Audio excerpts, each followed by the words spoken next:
Program TMMD ke-110 dilakukan oleh Kodim 0418 Palembang di Sungai Jawi, Kaledoni. Dalam TMMD ini ada sejumlah sasaran yang ditentukan oleh Kodim. Salah satunya ialah merenovasi bangunan masjid. Dalam renovasi ini, petugas TNI mengecat bagian depan masjid, memasang lantai bagian depan dan belakang masjid, serta membuat tower baru masjid.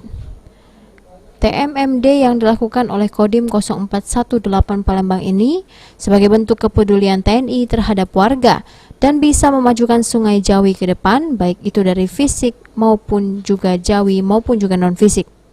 Dengan kehadiran TMMD ini, intinya di desa Sungai Jawi ini setara dengan desa-desa yang lain untuk kemajuannya, baik kemajuan fisik maupun non-fisiknya.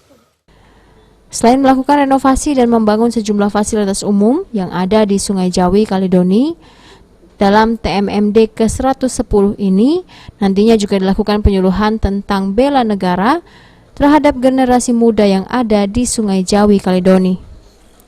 Firman Hidayat, PAL TV.